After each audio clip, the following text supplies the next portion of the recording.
Au pays du vin et du champagne, il est difficile de ne pas trinquer avec des apéritifs en tout genre. Au cœur des grandes surfaces, nous allons tenter de déterminer la place que prennent ces boissons sans alcool. Nous évaluerons aussi la marge de progression possible pour les marques en termes de distribution. Commençons par le carrefour du Carré Sénart. L'entrée donne directement sur un immense rayon de bouteilles d'alcool avec des présentoirs centraux et des promotions. Mais où sont donc les apéritifs sans alcool ? Le grand rayon bière panachée laisse supposer leur présence.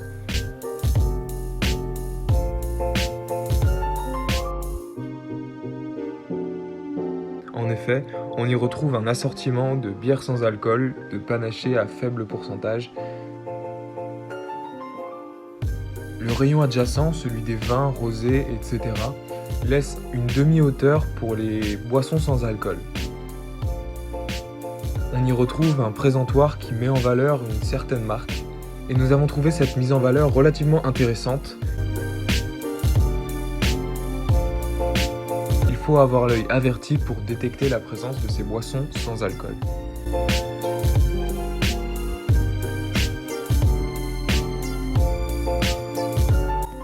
On se retrouve à Auchan-Bagnolet avec des rayons beaucoup plus grands, avec beaucoup plus de choix d'alcool. Nous avons aussi 4 unités de boissons sans alcool qui sont visibles grâce à des balises et des publicités sur le lieu de vente. Nous avons aussi des descentes de bières sans alcool. Nous nous sommes rendus à Intermarché, à Saint-Pierre-du-Perret dans l'Essonne. Après être passé par les vins, nous avons trouvé le rayon apéritifs et boissons qui se situait tout à gauche de l'entrée, vers le fond du magasin.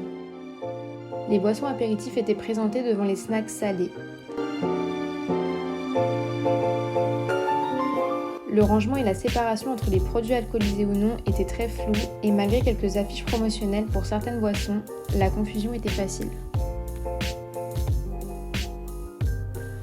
À Leclerc-Pantin, en Seine-Saint-Denis, nous constatons un parcours client peu optimisé. Malgré une signalétique et un balisage plutôt intéressants, les boissons alcoolisées et les boissons non alcoolisées se retrouvent mélangées, encore une fois. Il y a un réel manque de cohérence au niveau des linéaires et l'incompréhension est la plus totale, notamment au rayon bière.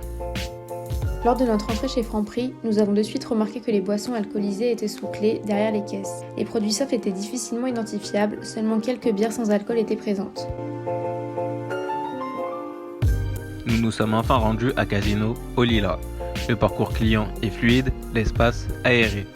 Nous constatons en revanche l'absence de signalétique et de balisage. Les produits non alcoolisés sont peu mis en valeur, il faut vraiment les chercher. De plus, certains produits sont difficilement accessibles. Quelles conclusions pouvons-nous donc en tirer ?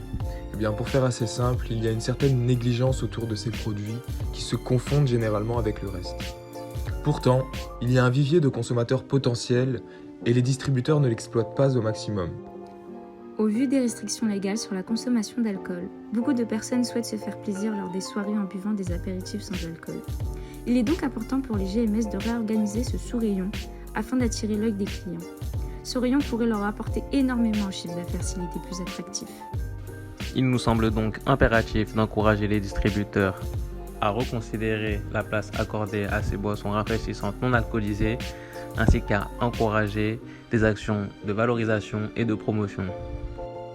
La visite des différentes enseignes et types de magasins fut une expérience enrichissante. De manière générale, on a pu voir que les produits n'étaient pas disposés de la même façon.